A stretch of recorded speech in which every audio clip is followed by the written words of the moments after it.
इसमें तकलीफ कहाँ है कि हम कह रहे हैं कि मैं ब्रह्मा विष्णु महेश को ईश्वर नहीं मानता। नहीं मानता तो नहीं मानता यार, जबरदस्ती बनवा लोगे क्या? मनुवादी और चुटियाधारी ये सब ताड़न के अधिकारी। नहीं, ताड़न तो जिन मनुवादियों को कबीर का जन्म नहीं पता कि कब हुआ था, वो बताते हैं कि विधवा ब्राह्मणी के गर्भ से हुआ था। ये बताना पड़ेगा कि पेरियार ललई बौद्ध बने थे और हमारे पूर्वज थे। मैं उनसे कहने नहीं जा रहा जो पाखंडी हैं, उनसे मुझे कोई दिक्कत नहीं है, लेकिन जो ये कह रहे हैं कि हम पाखंडी नहीं हैं, वो तो कम से कम हाथों से आइडेंटिटी कार्ड काट दो। जो कह रहे हैं कि हम नहीं हैं, मैं किसी के खिलाफ नहीं बोल रहा हूं, तुम खुद कहने आए हो कि हम बहुजन हैं। समझो भैया, कब समझोगे ये बात? बहुजन एकता के कार्यक्रमों में अगर जा रहे हो और तुम्हारी गाड़ी में 5 सीट में 5 तुम्हारी जाति के बैठे हैं, तो तुम बहुजन एकता के दुश्मन हो। कोई इसमें मुझे दो राय नहीं।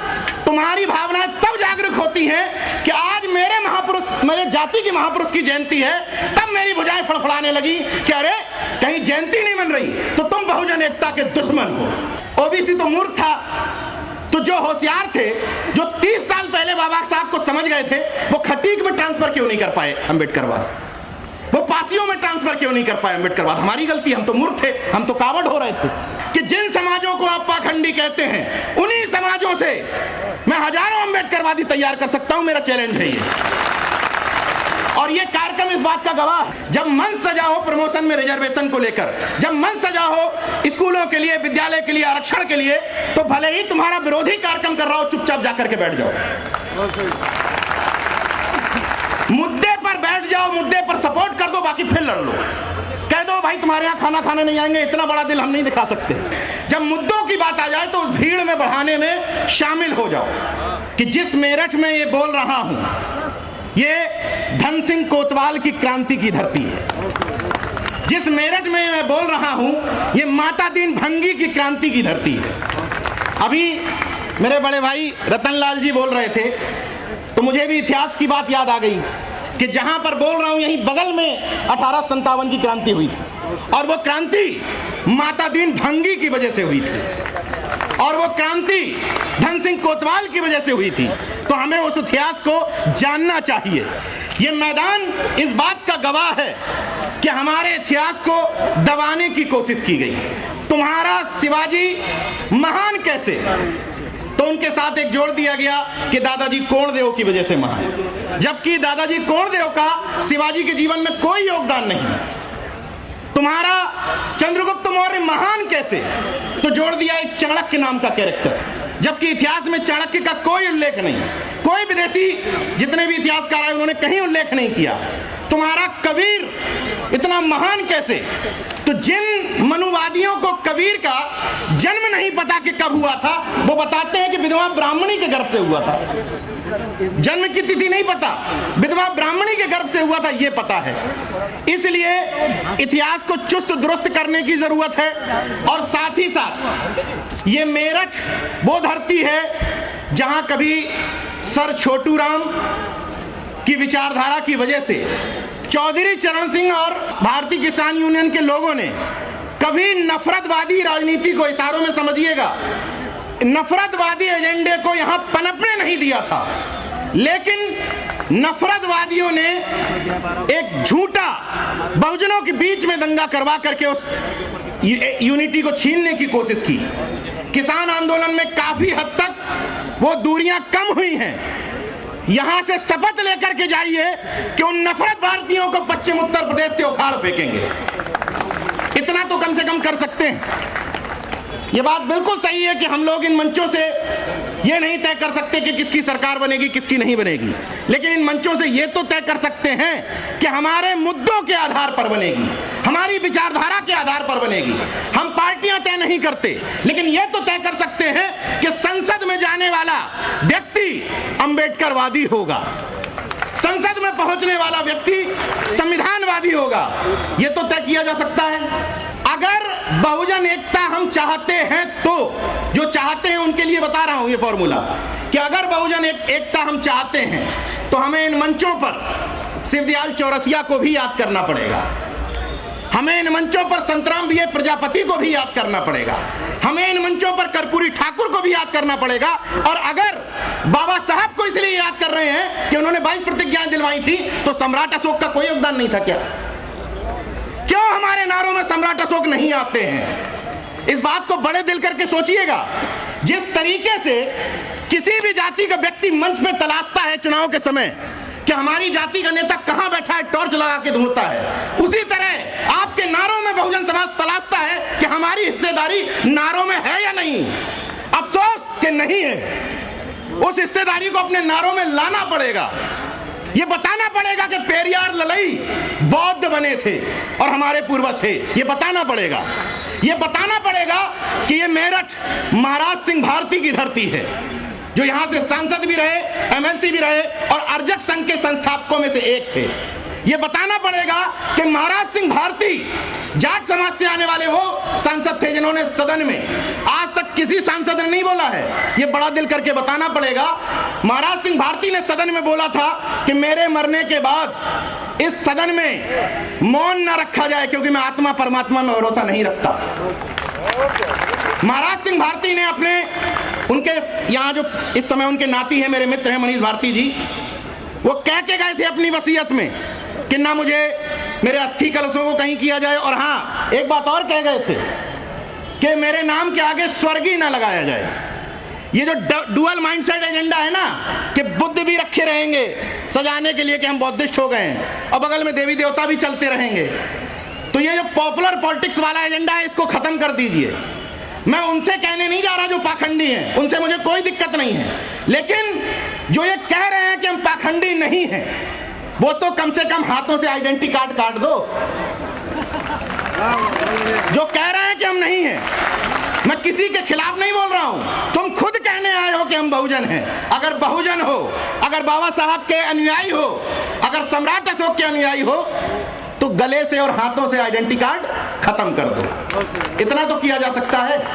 और बहुजन एजेंडे के तहत जब मंच से भाषण देने आओ तो तुम्हारे भाषण के 10 मिनट में कोई ये ना समझ पाए कि किस जाति का है। सबसे महत्वपूर्ण बात बता रहा हूं, होता यह है कि अगर मैं मंच से 10 मिनट में 5 बार संत गाड़ेगे का नाम ले रहा हूं तो क्लियर हो जाता है कि ये है। ये नहीं होने देना है। और 35 मिनट में 30 मिनट बाबा साहब को रटोगे, बहुजन यूनिटी नहीं आएगी। 35 मिनट में 30 मिनट इन सबको बताना पड़ेगा, सबको, क्योंकि इस देश को बनाने में, इस समाज को बनाने में सबका योगदान है। समझो भैया, कब समझोगे ये बात कि हमें बड़ा दिल करके बहुजन एकता बनानी है। ये समझना पड़ेगा कि अपने घरों में क्रॉस करना पड़ेगा कनेक्शन। घर के सामने घुसे और पहली तस्वीर देखते हुए क्लियर हो गया कर्पूरी ठाकुर अच्छा नाई समाज का घर होगा। ये चेंज करना पड़ेगा। अगर अपने अपने घरों में अपनी अपनी जाति का महापुरुष रखे हो तो इस कार्यक्रमों में आने से कोई फायदा नहीं होगा। बदल दो, 5-6 महापुरुष टांग लो। और अपनी जिस कार से इस तरह के बहुजन शादियों में जा रहे हो, मुझे कोई दिक्कत नहीं। बहुजन एकता के कार्यक्रमों में अगर जा रहे हो और तुम्हारी गाड़ी में 5 सीट में 5 तुम्हारी जाति के बैठे हैं तो तुम बहुजन एकता के दुश्मन हो। कोई इसमें मुझे दो राय नहीं है। और अगर तुम्हारी भावनाएं तब जागरूक होती हैं कि आज मेरे महापुरुष, मेरे जाति के महापुरुष की जयंती है, तब मेरी भुजाएं फड़फड़ाने लगी कि अरे कहीं जयंती नहीं मन रही, तो तुम बहुजन एकता के दुश्मन हो। समय के साथ बदलना पड़ेगा। जो पहले फेज का जागरूक है, पहले फेज का, मान लिया कि जाति के नाम पे तुम जागरूक हुए हो, लेकिन कब तक? 1 साल छूट दे दी, जाति के नाम पे जागरूक रहो। 2 साल छूट दे दी, 3 साल छूट दे दी। अरे जो 20-25 साल से अंबेडकर बाद, नमो बुद्धाय, जगदेव बाबू और रामस्वरूप वर्मा की बात कर रहे, तुम तो बदल जाओ। तब तो 1 साल वाले को बताओगे कि तुम चेंज हो जाओ। 25 बताइए, ओबीसी तो मूर्ख था, तो जो होशियार थे, जो 30 साल पहले बाबा साहब को समझ गए थे, वो खटीक में ट्रांसफर क्यों नहीं कर पाए अंबेडकर बाद? वो पासियों में ट्रांसफर क्यों नहीं कर पाए अंबेडकर बाद? हमारी गलती, हम तो मूर्ख थे, हम तो कावड़ हो रहे थे। महत्वपूर्ण सवाल है ये। इसलिए मेरे जैसे व्यक्ति को भी आरएसएस ट्राई करती है, मेरे जैसे व्यक्ति को जो सब कुछ स्पष्ट है, केवल गूगल पे नाम डालिए नीरज भाई पटेल, सब कुछ स्पष्ट हो जाएगा कि क्या हो। मेरे जैसे व्यक्ति को आरएसएस ट्राई करती है और आप अपने घर के बगल के व्यक्ति को ट्राई नहीं मारते। अरे छोड़ो यार, वो तो पाखंडी है। ट्राई मारिए, ट्राई। जितने भी आपके आस पड़ोस लोग रह रहे हैं, बिना ये सोचे हुए कि फलाना तो ये है। ट्राई मारिए, मैं चुनौती दे रहा हूं कि जिन समाजों को आप पाखंडी कहते हैं उन्हीं समाजों से मैं हजारों अम्बेडकरवादी तैयार कर सकता हूं। मेरा चैलेंज है ये, और ये कार्यक्रम इस बात का गवाह है। इस सूखी धरती पर ये क्रांति की धरती हुआ करती थी, लेकिन अब ये कहा जाने लगा था कि पश्चिम उत्तर प्रदेश में लोगों के पेट भरे हुए हैं, जमीनें काफी ठीक ठाक हैं, दिल्ली से सटा हुआ है, तो यहाँ के लोग बहुजन मूवमेंट नहीं समझते। सोचिए कि एक व्यक्ति अभी कुछ दिन पहले लखनऊ में कार्यक्रम करने के बाद 3 महीने से यहीं डेरा डाल दिया, तो भंते सुमित रतन जैसा एक व्यक्ति सीमित संसाधनों के साथ इतना बड़ा आयोजन कर सकता है, तो आप तो यहीं के हो, आप क्या नहीं कर सकते? तो भंते जी को अगली बार, अभी आप दूसरे जगह का व्यक्ति आपको बुलाया, आइए हम कार्यक्रम करेंगे आपके पूर्वजों पर। अगली बार आप कार्यक्रम करिएगा और इनको बुलाइएगा कि आइए हम कार्यक्रम कर रहे हैं और आपको इस मंच पे बुला रहे हैं, तब इन कार्यक्रमों की सार्थकता होगी। और एक अंतिम बात के साथ बात खत्म कर दूंगा, क्योंकि बहुत सीनियर लोग बैठे हुए हैं। एक और समस्या है सामाजिक संगठनों के साथ, हम ही हैं। मेरा अनुरोध यह है कि जितने भी सामाजिक संगठन के पुरोधा हैं वो ये सोचे कि हम भी हैं। बहुत सारे लोग देश में अच्छा काम कर रहे हैं, बहुत सारे लोग, बहुत लोग मंच पर अच्छे वक्ता हैं, बहुत सारे लोगों के पास अपनी अपनी फिलॉसफी है। उस फिलॉसफी में हम भी एक हैं। कोई मृत्यु भोज पे काम कर रहा है, ओके, वेरी गुड। कोई सामाजिक परिवर्तन के काम कर रहा है, कोई बुद्धिज्म पे काम कर रहा है, कोई अंबेडकर बात पे काम कर रहा है, कोई अर्जक बात पे काम कर रहा है। हमें एक बात समझनी है कि जब सामंती और मनुवादी आपस में खूब लड़ते हैं, लेकिन जब उनको आपके अधिकार छीनने होते हैं बहुजनों के और ओबीसी एससी के, तब एक हो जाते हैं।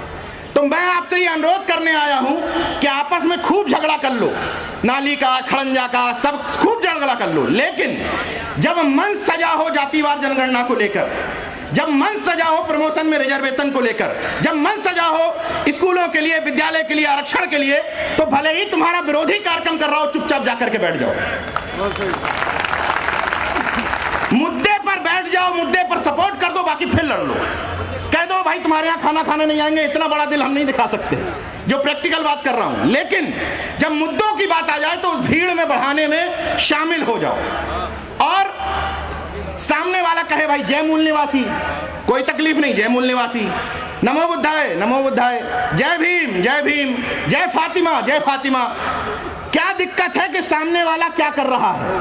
कोई जरूरी है कि हमारा संगठन, हमारा बैनर, हमारा नारा तभी ये देश बाबा साहब का या बुद्धिस्ट देश बनेगा?